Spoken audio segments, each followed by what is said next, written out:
Hello friends, welcome back to our channel. Friends, ఈ వీడియోలో మనం ఈరోజు అన్ని న్యూస్ పేపర్లో వచ్చినటువంటి ఇంపార్టెంట్ ఎడ్యుకేషన్ అప్డేట్స్తో పాటు చాలా ముఖ్యమైనటువంటి కరెంట్ అఫైర్స్ కూడా రావడం జరిగింది. సో వాటన్నిటి గురించి వన్ బై వన్ ఈ వీడియోలో అయితే చూద్దాం. సో వీడియో చూస్తున్న ప్రతి ఒక్కరు వీడియోని ఖచ్చితంగా లైక్ చేయండి. So daily 1 to 2 hours work చేసి దాదాపుగా 8 న్యూస్ పేపర్ చదివి ఇన్ఫర్మేషన్ మీకైతే అందించడం జరుగుతుంది. చాలామంది మన వీడియోస్ని చూస్తున్నారు కానీ లైక్ చేయట్లేదు. ఖచ్చితంగా లైక్ చేయండి. ఈ వీడియోకి అయితే నేను 1000 లైక్స్ ఎక్స్పెక్ట్ చేస్తున్నాను. సో ఇది ఎవరికైతే యూజ్ ఉంటుందో వారికి షేర్ చేయండి. అదేవిధంగా సబ్స్క్రైబ్ చేసుకొని చూడండి. రెగ్యులర్గా మీకు జాబ్ అప్డేట్స్ అంతాయి. మన ఛానల్కి సంబంధించినటువంటి టెలిగ్రామ్ గ్రూప్లో కూడా జాయిన్ కాండి. సో దాంట్లో కూడా రెగ్యులర్గా జాబ్ అప్డేట్స్ షేర్ చేస్తున్నాను. మీకు చాలా యూజ్ ఉంటుంది. ఆ గ్రూప్లో కంపల్సరీ జాయిన్ కాండి. ఫ్రెండ్స్, దీపావళి సందర్భంగా మన యాప్లోకి కొన్ని ఆఫర్స్ అయితే తీసుకురావడం జరిగింది. సో దానిలో భాగంగా తెలంగాణ చరిత్ర కావచ్చు, తెలంగాణ ఉద్యమ చరిత్ర, అదేవిధంగా తెలంగాణ కల్చర్ అండ్ ప్రభుత్వ పథకాలకు సంబంధించినటువంటి ఈ 4 గ్రాండ్ టెస్ట్లు కలిపి జస్ట్ 149 రూపీస్కి అయితే అందించడం జరుగుతుంది. సో ఎవరైనా తీసుకోవాలనుకుంటే ఈ రోజు మధ్యాహ్నం నుంచి ఆఫర్ అయితే మన యాప్లో ఉంటుంది. ఇంకా దాంతోపాటుగా గ్రూప్ 2, గ్రూప్ 3కి సంబంధించినటువంటి ఫుల్ టెస్ట్ సిరీస్ అనేటువంటిది సో 399 రూపీస్కి అయితే అందించడం జరుగుతుంది. ఇంకా ఇండియన్ పాలిటిక్స్ సంబంధించిన టెస్ట్ సిరీస్ కావచ్చు, జనరల్ సైన్స్కి సంబంధించిన టెస్ట్ సిరీస్ అనేది జస్ట్ 49 రూపీస్కి అందిస్తున్నాం. సో ఇంట్రెస్టెడ్ క్యాండిడేట్స్ ఎవరైనా ఉన్నట్లయితే ఈ రోజు మధ్యాహ్నం నుంచి ఈ ఆఫర్ అయితే మన యాప్లో ఉంటుంది. సో వెళ్ళి తీసుకోండి. దానికి సంబంధించిన లింక్ అనేది కింద డిస్క్రిప్షన్లో ఉంటుంది. ప్రతి ఒక్కరు యాప్ డౌన్లోడ్ చేసుకొని చెక్ చేసేటువంటి ప్రయత్నం చేయండి. ఫ్రెండ్స్, ఈరోజు న్యూస్ పేపర్లో వచ్చేటువంటి అప్డేట్స్ కనుక చూసినట్లయితే మనకి ఇక్కడ ఫస్ట్ అప్డేట్ వచ్చేసి కొత్త సర్కార్లోనే డిఎస్సి అనే టైటిల్ తోటి మనం దిశ న్యూస్ పేపర్లో ఒక ఆర్టికల్ అయితే చూడవచ్చు. సో ఇక్కడ చూసినట్లయితే టీఆర్టీ పరీక్షలకు గ్రహణం, ఫిబ్రవరిలో స్థానిక సంస్థల ఎన్నికలు, ఆ వెంటనే పార్లమెంట్ ఎన్నికలు. సో జూలై వరకు ఉండకపోవచ్చనే అనుమానం అని చెప్పేసి ఇక్కడ ఇవ్వడం జరిగింది. సో ఇక్కడ ఇన్ఫర్మేషన్ కనుక చూసినట్లయితే నిరుద్యోగులు ఎన్నో ఆశలు పెట్టుకున్నటువంటి డిఎస్సిపై ఇక ఆశలు వదులుకోవాల్సినటువంటి పరిస్థితులు ఏర్పడ్డాయనేటువంటి ఆందోళన వ్యక్తమవుతుంది. సో డిఎస్సి పరీక్షలు ఇప్పట్లో ఉండేనా అనే సందేహం వారి మదిని తొలుస్తుంది. సో రాష్ట్ర ప్రభుత్వం ప్రకటించినటువంటి 5,089 పోస్టులకు 1,77,000 మంది అభ్యర్థులు అయితే పోటీ పడుతున్నారు. అయితే రాష్ట్రంలో ఎన్నికల కోడ్ నేపథ్యంలో పరీక్షలు వాయిదా వేసినప్పటికీ ఎప్పుడు నిర్వహిస్తారన్నటువంటి విషయాన్ని ఇంతవరకు విద్యాశాఖ అయితే ప్రకటించలేదు.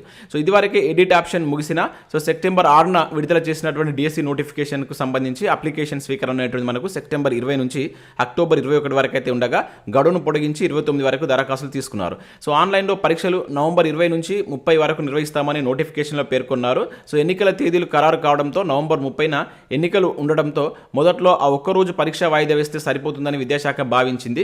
కానీ అభ్యర్థులు ప్రిపరేషన్కు 3 నెలల సమయం కావాలని డిమాండ్ చేయడంతో పరీక్షలను వాయిదా వేశారు. సో ఫిబ్రవరిలో నిర్వహించాలని ప్రాథమికంగా నిర్ణయం తీసుకున్నప్పటికీ అధికారికంగా ప్రకటించలేదు. ఇదిలా ఉండగా అప్లికేషన్లో తప్పులు దొరలాయని ఎడిట్ ఆప్షన్ ఇవ్వాలని అభ్యర్థులు కోరగా సో విద్యాశాఖ 1 నుంచి 8వ తేదీ వరకు అయితే ఎడిట్ ఆప్షన్ అవకాశం ఇచ్చారంటూ ఇక్కడ ఇవ్వడం జరిగింది. సో పరీక్షల షెడ్యూల్పై డైలమా అంటూ కూడా ఇక్కడ చూడవచ్చు. సో డిసెంబర్ 3న ఫలితాలు వెల్లడై కొత్త ప్రభుత్వం ఏర్పడడంతో పరీక్షల షెడ్యూల్ ఇప్పుడు ఇస్తే ఆ తేదీలో కొత్త ప్రభుత్వం వస్తే పరీక్షలపై నిర్ణయం తీసుకుంటుందో ఇప్పుడే చెప్పలేమని చెప్పేసి అధికారులు పేర్కొంటున్నట్టు ఇక్కడ చూడవచ్చు. సో ఇప్పుడు పరీక్షల షెడ్యూల్ ఇవ్వడం ఎందుకనేటువంటి యోచనలో ఉన్నట్లు ఇక్కడ ఇవ్వడం జరిగింది. సో ఇప్పుడు ఉన్నటువంటి ప్రభుత్వమే మళ్ళీ వచ్చినా, కొత్త ప్రభుత్వం వచ్చినా అనేక కొత్త నిర్ణయాలు తీసుకునేటువంటి అవకాశం ఉంటుంది కాబట్టి కొద్ది రోజులు ఆగడమే మేలని విద్యాశాఖ భావిస్తుంది. సో ఫిబ్రవరిలో డిఎస్సి నిర్వహించకుంటే మార్చి, ఏప్రిల్లో 10th పరీక్షలు, అదేవిధంగా లోక్సభ ఎన్నికలు హడావుడి ఉంటుంది. సో ఈ నేపథ్యంలో జూలై వరకు పరీక్షలు ఉండేటువంటి అవకాశం లేదని తెలుస్తుంది.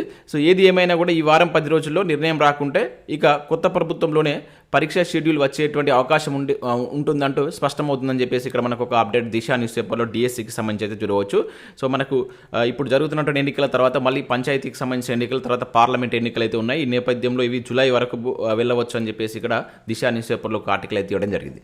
నెక్స్ట్ అప్డేట్ ఇక్కడ చూసినైతే మనకు పోస్టల్ శాఖలో 1899 పోస్టులతోటి మనకు ఒక నోటిఫికేషన్ అయితే రిలీజ్ కావడం జరిగింది. సో ఇవి మనకు స్పోర్ట్స్ కోటాలో అయితే భర్తీ చేస్తున్నారు. ఇక్కడ మనం చూసినట్లయితే దేశవ్యాప్తంగా ఉన్నటువంటి వివిధ పోస్టల్ సర్కిల్లో ఖాళీగా ఉన్నటువంటి గ్రూప్ సి పోస్టుల భర్తీకి సంబంధించి మనకు ఈ నోటిఫికేషన్ అయితే రిలీజ్ చేయడం జరిగింది. సో దీనికి సంబంధించి మనం చూసినట్లయితే వీటిలో తెలంగాణలో 91 వేకెన్సీస్, అదేవిధంగా ఏపీలో 51 వేకెన్సీస్ ఉన్నట్లయితే దీనిలో ఇవ్వడం జరిగింది. సో ఇక్కడ పోస్టుల వివరాలు చూసినట్లయితే పోస్టల్ అసిస్టెంట్కి సంబంధించి కావచ్చు, సార్టింగ్ అసిస్టెంట్, ఇంకా postman and mail guard, ఎంటీఎస్కి సంబంధించిన ఉద్యోగాలు అయితే ఉన్నాయి. 10వ తరగతి, ఇంటర్, డిగ్రీ అర్హతతోటి వీటికి మీరు అప్లై చేసుకోవచ్చు. దాంతోపాటుగా వివిధ స్థాయిలో ప్రతిభావంతులైనటువంటి క్రీడాకారులై ఉండాలని చెప్పేసి అయితే మెన్షన్ చేశారు. సో ఆన్లైన్ విధానంలో వీటికి మీరు అప్లై చేసుకోవాల్సి అయితే ఉంటుంది. డిసెంబర్ 9 అనేది చివరి తేదీ ఇచ్చారు.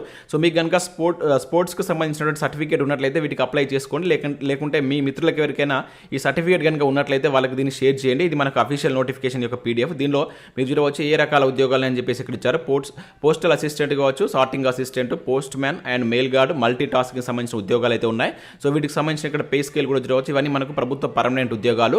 సో వీటికి సంబంధించిన ఏజ్ లిమిట్, కంప్లీట్ డీటెయిల్స్ అయితే మనకి నోటిఫికేషన్ పీడిఎఫ్లో అయితే ఇచ్చారు. దీన్ని మన టెలిగ్రామ్లో షేర్ చేస్తాను.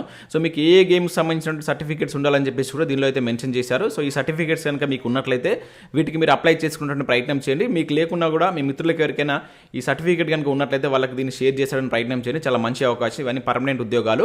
సో పూర్తి నోటిఫికేషన్ పీడిఎఫ్ కోసం మన టెలిగ్రామ్లో జాయిన్ కండి. దాంట్లో దీన్ని షేర్ చేస్తాను. అక్కడ నుంచి మీరు డౌన్లోడ్ చేసుకొని చూసి మీకు కనుక ఇంట్రెస్ట్ ఉంటే వాటికి అప్లై చేసుకున్నటువంటి ప్రయత్నం చేయండి. ఇక నెక్స్ట్ కనుక చూసినట్లయితే అధికారంలోకి రాగానే ఉద్యోగాల భర్తీ అంటే ఇక్కడ ఒక అప్డేట్ మనం చూడవచ్చు. మధిర కాంగ్రెస్ అభ్యర్థి బట్టి విక్రమార్క అని చెప్పేసి ఇక్కడ ఇచ్చారు. సో రాష్ట్రంలో కాంగ్రెస్ పార్టీ అధికారంలోకి రాగానే ఖాళీగా ఉన్నటువంటి 2 లక్షల ఉద్యోగాలను భర్తీ చేస్తామని సిఎల్పి నేత మధిర నియోజకవర్గ కాంగ్రెస్ పార్టీ అభ్యర్థి అయినటువంటి బట్టి విక్రమార్క అన్నట్లు ఇక్కడైతే చూడవచ్చు. సో కాంగ్రెస్ అధికారంలోకి రాగానే ఖాళీగా ఉన్నటువంటి అన్ని ఉద్యోగాలను భర్తీ చేస్తామని చెప్పేసి ఇక్కడ చెప్పినట్లు ఒక అప్డేట్ చూడవచ్చు. ఇక నెక్స్ట్ చూసినట్లయితే మార్చి 3న నీట్ పీజీ ప్రవేశ పరీక్ష అని చెప్పేసి ఇక్కడ ఒక అప్డేట్ చూడవచ్చు. సో నీట్ పీజీ అదేవిధంగా నీట్ ఎన్డీఎస్ ప్రవేశ పరీక్షల తాత్కాలిక తేదీలను అయితే మెడికల్ సర్వీసెస్ బోర్డు అయితే ఇక్కడ ప్రకటించడం జరిగింది. సో వీటికి సంబంధించి నీట్ పీజీ పరీక్ష 2024 మార్చి 3వ తేదీన జరగనుంది. అదేవిధంగా నీట్ ఎండిఎస్ పరీక్షలు వచ్చేసి ఫిబ్రవరి 9న జరుగున్నాయి. సో అంటే మనకు మార్చి ఆర్ ఏప్రిల్లో ఎక్కువగా ఈ ఎగ్జామ్స్ అయితే ఉంటాయి. మనకు ఆ టైంలో కాంపిటేటివ్కి సంబంధించిన ఎగ్జామ్స్ అయితే ఉండకపోవచ్చు. ఈ లోపే మనకు జనవరి ఆర్ ఫిబ్రవరిలోనే ఎగ్జామ్స్ పెడితే ఇప్పుడున్నటువంటి గ్రూప్ 2కి సంబంధించి కావచ్చు, గ్రూప్ 3 ఇంకా ఇతర పోటీ పరీక్షకు సంబంధించిన తేదీలు అయితే ఇవ్వాల్సి ఉంటుంది. మరి కొత్త ప్రభుత్వం వచ్చిన తర్వాత వీటికి సంబంధించిన డేట్స్ ఎట్లా డిక్లేర్ చేస్తే చూడాలి. ఇక నెక్స్ట్ చూసినట్లయితే ఇక్కడ మనకు ఈనాడు ప్రతిభకు సంబంధించి కనుక చూసినట్లయితే ఇక్కడ పాలిటిక్స్ సంబంధించి ఒక ఆర్టికల్ అయితే ఇవ్వడం జరిగింది. పార్లమెంటరీ అధ్యక్ష తరహా ప్రభుత్వాలకు సంబంధించిన దానిపైన ఒక ఆర్టికల్ ఇచ్చారు. చాలా ఇంపార్టెంట్ ఆర్టికల్. ఇక్కడ నుంచి మనకు కంపల్సరీ ఒక బిట్ రావడానికి ఛాన్స్ ఉంటుంది. దాంతోపాటు ఇక్కడ మనకు కొన్ని ప్రాక్టీస్ బిట్స్ కూడా ఇవ్వడం జరిగింది. ఇంకా నెక్స్ట్ ఇక్కడ కరెంట్ అఫైర్స్ సంబంధించినటువంటి ప్రాక్టీస్ బిట్స్ అయితే ఉన్నాయి. వీటిని కూడా మీరు ఒకసారి డౌన్లోడ్ చేసుకొని ప్రాక్టీస్ చేసేటువంటి ప్రయత్నం చేయండి. సో ఇవి మనకు వివిధ న్యూస్ పేపర్లో వచ్చినటువంటి ముఖ్యమైనటువంటి education updates. Next current affair చూద్దాం. సో నిన్నటి కరెంట్ అఫైర్స్, ఈ రోజు కరెంట్ అఫైర్స్ కలిపి అయితే మీకు చెప్పడం జరుగుతుంది. నేను మనం వీడియో చేయలేదు. సో ఎక్కువగా అప్డేట్స్ రావట్లేదు, అందుకనే నేను వీడియోస్ చేయట్లేదు. కాకుంటే నిన్నటి అదేవిధంగా నేను ఏ రోజు అయితే చేయలేదో వాటిని ఆయన చేస్తున్నటువంటి రోజు కలిపి మీకు కరెంట్ అఫైర్స్ అయితే చెప్పడం జరుగుతుంది. అదైతే అబ్జర్వ్ చేయండి. సో ప్రతి ఒక్కరు లైక్ చేయండి. సో ఒకటే వీడియోలో మీకు ఇవన్నీ అయితే అందించడం జరుగుతుంది. చాలామంది చూస్తున్నారు కానీ లైక్ చేయట్లేదు. ఖచ్చితంగా లైక్ చేసి మీ మిత్రులకైతే షేర్ చేసేటువంటి ప్రయత్నం చేయండి. సో ఇక్కడ మనం ఫస్ట్ కరెంట్ అఫైర్ కనుక చూసినట్లయితే చాలా ఇంపార్టెంట్ కరెంట్ అఫైర్ ఇది. సో ఆంధ్రాకు 19, తెలంగాణకు 22వ స్థానం అంటే ఇక్కడ చూడవచ్చు. సో ముగిసినటువంటి జాతీయ క్రీడలు అని చెప్పేసి ఇచ్చారు. చాలా ఇంపార్టెంట్. మనకు ప్రీవియస్లో ఈ జాతీయ క్రీడలకు సంబంధించి చాలా ఎగ్జామ్స్లో క్వశ్చన్స్ అయితే అడగడం జరిగింది. సో వీటిని అయితే గుర్తుంచుకోండి. సో మనకు గోవా ఆతిథ్యం ఇచ్చినటువంటి 37వ జాతీయ క్రీడలకు గురువారం ముగిశాయి. సో ఈ క్రీడలో మనకు ఆంధ్రప్రదేశ్కి వచ్చేసి 19వ స్థానం వచ్చింది, తెలంగాణకు వచ్చేసి 22వ స్థానంలో ఉండడం జరిగింది. సో 7 స్వర్ణాలు, 5 రజతాలు, 15 కాంస్యాలతో ఏపీ మొత్తం 27 పథకాలతోటి ఏ స్థానంలో ఉంది? సో 19వ స్థానంలో ఉంది.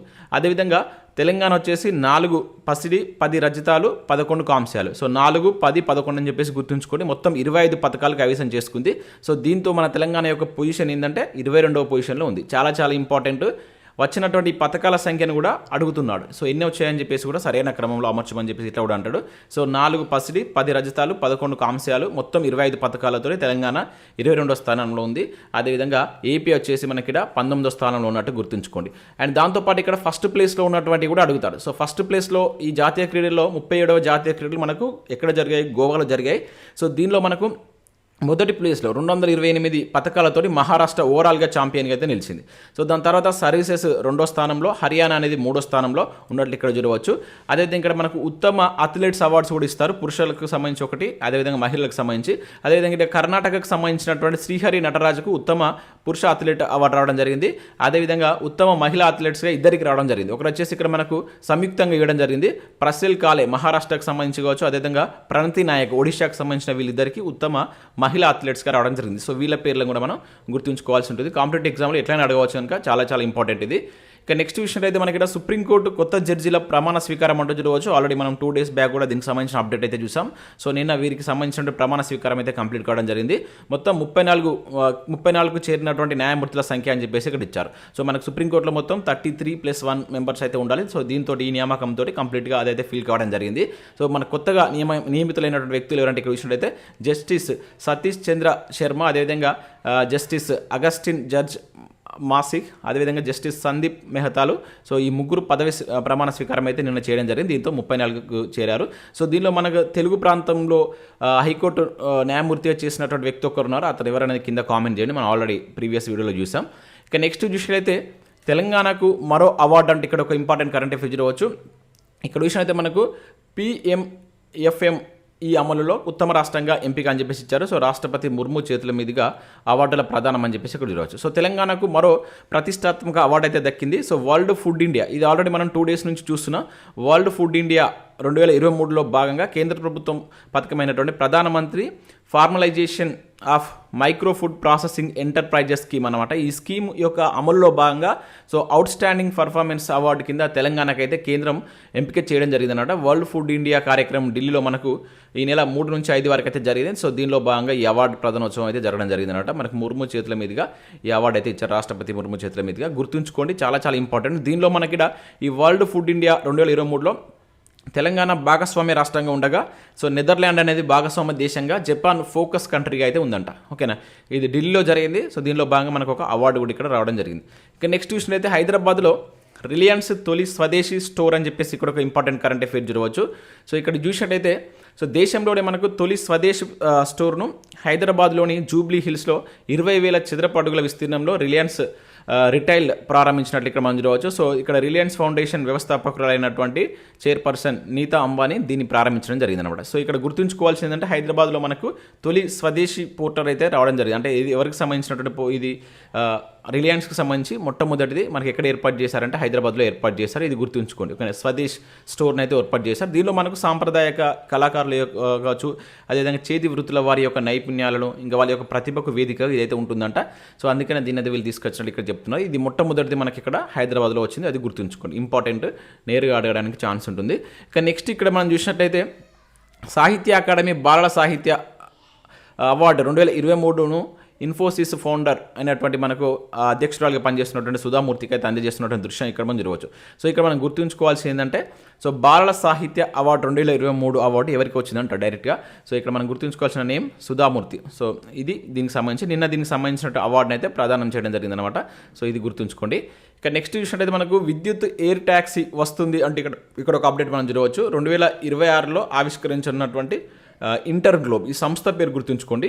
ఇక్కడ మనం చూసినట్టు 2026లో పూర్తి స్థాయిలో విద్యుత్ ఎయిర్ ట్యాక్సీలను దేశవ్యాప్తంగా ఆవిష్కరిస్తామని చెప్పేసి ఇంటర్ గ్లోబ్ ఎంటర్ప్రైజెస్ అంటుంది. సో ఇక్కడ చూసినట్టు మనకు ఆర్చర్ ఏవియేషన్తో కలిసి తీసుకొస్తున్నటువంటి ఇంటర్ గ్లోబ్ అండ్ అదేవిధంగా ఆర్చర్ ఎయిర్ ట్యాక్సీలతో తొలుతగా మనకు ఢిల్లీలో ఉన్నటువంటి కన్నాట్ ప్లేస్ నుంచి హర్యానాలో ఉన్నటువంటి గురుగ్రామ్ వరకు సేవలు అందిస్తామని సంస్థ తెలిపింది. సో ఈ రెండు ప్రాంతాల మధ్య రోడ్డు ప్రయాణానికి దాదాపుగా 60 నుంచి 90 నిమిషాల సమయం పడుతుండగా ఎయిర్ ట్యాక్సీలో జస్ట్ 7 మినిట్స్లోనే వెళ్ళవచ్చు అని చెప్పేసి తెలిపినట్టు ఇక్కడ చూడవచ్చు. సో ఈ సౌకర్యం అనేటువంటి మనకు 2026 వరకు అందుబాటులోకి వస్తుందని చెప్పేసి అయితే ఇక్కడ ఇంటర్ గ్లోబ్ అనేటువంటి సంస్థ అయితే తెలుపుతుంది. సో ఇది గుర్తుంచుకోండి. మొట్టమొదటి ఎయిర్ ట్యాక్సీ ఎక్కడ రాబోతుంది అనేది కూడా అడగడానికి ఛాన్స్ ఉంటుంది. ఇక నెక్స్ట్ చూసినట్టు మనకు వందే సాధారణ ట్రయల్ రన్ విజయవంతం అంటూ ఇక్కడ ఒక కరెంట్ అఫైర్ చూడవచ్చు. సో మనకు రైల్వే శాఖ దేశంలోనే తొలిసారిగా ప్రవేశపెడుతున్నటువంటి వందే సాధారణ్ సో రైలు ట్రయల్ను మనకు విజయవంతంగా అయితే ఇక్కడ ప్రయోగించినట్టు చూడవచ్చు. సో తొలి వందే సాధారణ రైలును మనకు బుధవారం ముంబై అహ్మదాబాద్ మధ్య విజయవంతంగా నడిపినట్లు రైల్వే శాఖ అయితే పేర్కొంది. సంబంధిత వీడియోను సామాజిక మాధ్యమాల్లో విస్తృతంగా షేర్ అవుతుంది. సో కొంతకాలం క్రితం మనకు ప్రవేశపెట్టినటువంటి వందే భారత్ రైలు దేశవ్యాప్తంగా పలు మార్గాల్లో విజయవంతంగా నడుస్తున్న విషయం తెలిసిందే. ఈ నేపథ్యంలో సాధారణ ప్రయాణికుల కోసం అదే తరహాలో మనకి వందే సాధారణ రైలు కూడా తీసుకొస్తున్నాడు. వందే భారత్ అనేటువంటి ఎక్కువగా ఏసీ కోచ్లు ఉంటాయి. సో ఇక్కడ దీనిలో అయితే మనకు సాధారణ బోగీలు ఎక్కువ ఉండే విధానంలో దీని అయితే తీసుకొస్తున్నారు. దీని మొట్టమొదటి ఒక ట్రయల్ రన్ అనేటువంటి మనకు అహ్మదాబాద్ ముంబై మధ్య అయితే జరిగింది. ఇది గుర్తుంచుకోండి. ఒక నేమ్ ఏంటిది వందే సాధారణ రైలు అన్నమాట, వందే భారత్ రైలు లాగా సేమ్. ఓకే, నెక్స్ట్ విషయం అయితే ఇవాళ ఇండియా యుఎస్ మీటింగ్ అని చెప్పేసి చూడవచ్చు. యాక్చువల్లీ ఇది మనకు నిన్నటి కరెంట్ అఫైర్స్ అంటే శుక్రవారం జరిగిందనమాట, అట్లా అర్థం చేసుకోండి. సో భేటీ కానున్నటువంటి ఇరు దేశాల యొక్క రక్షణ విదేశాంగ మంత్రులు అని చెప్పేసి ఇక్కడ ఇచ్చారు. సో ఇక్కడ విషయం అయితే మనకు భారత్ అమెరికా దేశాల రక్షణ విదేశాంగ మంత్రుల సమావేశం 2+2 డైలాగ్. సో ఇది గుర్తుంచుకోండి, ఇంపార్టెంట్. ఇటువంటి అడుగుతాడు ఏ దేశాల మధ్య జరుగుతుంది 2+2 డైలాగ్ అని చెప్పేసి. సో భారత్ అమెరికా శుక్రవారం జరిగింది. సో అమెరికా తరపున ఆ దేశ యొక్క రక్షణ శాఖ మంత్రి కావచ్చు, మన దేశం తరపున మన దేశ యొక్క రక్షణ శాఖ మంత్రి దీనిలో పాల్గొనడం జరిగింది. ఈ పేరు గుర్తుంచుకోండి, ఇక్కడ 2+2 అనేటువంటిది చాలా important. So next current affair విషయం అయితే ఇక్కడ మనకు సో ఫింగర్ ప్రింట్ బ్యూరోకు జాతీయ గుర్తింపు అని చెప్పేసి ఇక్కడ ఒక అప్డేట్ అయితే రావడం జరిగింది. సో ఇక్కడ స్మార్ట్ ఇన్వెస్టిగేషన్లో సెకండ్ 24వ అఖిల భారత FPB కాన్ఫరెన్స్లో అవార్డు ప్రదానం. సో డీజీపీ అంజనీ కుమార్ అదేవిధంగా ఏడీజీ మహేష్ భగవత్కు అభినందనలు అని చెప్పేసి ఇక్కడ మనం జరగవచ్చు. సో ఒక అవార్డు అయితే రావడం జరిగింది తెలంగాణకు సంబంధించి, దీన్ని కూడా గుర్తుంచుకోండి. సో తెలంగాణ రాష్ట్ర సిఐడి విభాగంలో ఫింగర్ ప్రింట్ బ్యూరోకు జాతీయ స్థాయిలో మనకి ఇక్కడ మరోసారి గుర్తింపు దక్కిందంటే ఇచ్చారు. సో సాంకేతికతను ఉపయోగించి ఛాలెంజింగ్ కేసులను సులువుగా పరిష్కరిస్తుండడం పట్ల నేషనల్ క్రైమ్ రికార్డ్స్ బ్యూరో అధికారులు ఈ అవార్డును అయితే అందజేశారు. సో అన్ని రాష్ట్రాలు, కేంద్రపాలిత ప్రాంతాలు ఫింగర్ ప్రింట్ బ్యూరో డైరెక్టర్లు 24వ భారత కాన్ఫరెన్స్, అఖిల భారత కాన్ఫరెన్స్ అనేటువంటి ఈ నెల 6-7 తేదీలో మనకు న్యూఢిల్లీలో నిర్వహించారు. సో దానిలో భాగంగా ఈ అవార్డును అయితే మనకు హైదరాబాద్ సంబంధించి అయితే ఇవ్వడం జరిగింది, తెలంగాణ రాష్ట్రానికి సంబంధించి. సో దీన్ని గుర్తుంచుకునేటువంటి ప్రయత్నం చేయండి. సో ఇవి మనకు వివిధ న్యూస్ పేపర్లో వచ్చినటువంటి ముఖ్యమైనటువంటి ఎడ్యుకేషన్ అప్డేట్స్, అదేవిధంగా కరెంట్ అఫైర్స్. నిన్నటి న్యూస్ పేపర్లో వచ్చిన కరెంట్ అఫైర్స్ కూడా ఈరోజు కవర్ చేయడం జరిగింది. దాంతోపాటు ఎడ్యుకేషన్ అప్డేట్స్ కూడా చూసాం. ఖచ్చితంగా లైక్ చేయండి, చాలామంది చూస్తున్నారు కానీ లైక్ చేయట్లేదు. సో దాంతోపాటు దీపావళి సందర్భంగా మన యాప్లోకి అయితే కొన్ని ఆఫర్స్ తీసుకొచ్చాం. సో ఇక్కడ మీరు తెలంగాణ కల్చర్ అండ్ ప్రభుత్వ పథకాలకు సంబంధించిన గ్రాండ్ టెస్ట్ అండ్ తెలంగాణ చరిత్ర, తెలంగాణ ఉద్యమ చరిత్ర, ఈ మూడింటిని కలిపి జస్ట్ 149 రూపీస్కే మీకు ఇప్పుడు అందించడం జరుగుతుంది దీపావళి సందర్భంగా. సో ఈ ఆఫర్ అయితే మన యాప్లో అందుబాటులో ఉంది. So interested candidates app download చేసుకుని చూడండి. దాంతోపాటు ఇండియన్ పాలిటిక్స్ సంబంధించిన టెస్ట్ సిరీస్ని జస్ట్ 49 రూపీస్కి అందిస్తున్నాం. అండ్ జనరల్ సైన్స్ సంబంధించినటువంటి టెస్ట్ సిరీస్ కూడా 49 రూపీసే ఉంది. ఇంకా గ్రూప్ 2కి సంబంధించినటువంటి టెస్ట్ సిరీస్ పైన సో 50% ఆఫర్ కూడా ఉంది. So interested candidates app download చేసుకుని చెక్ చేయండి. నచ్చినట్లయితే వాటికి సంబంధించిన కోర్స్ అయితే తీసుకోండి. Thanks for watching. Thank you everyone.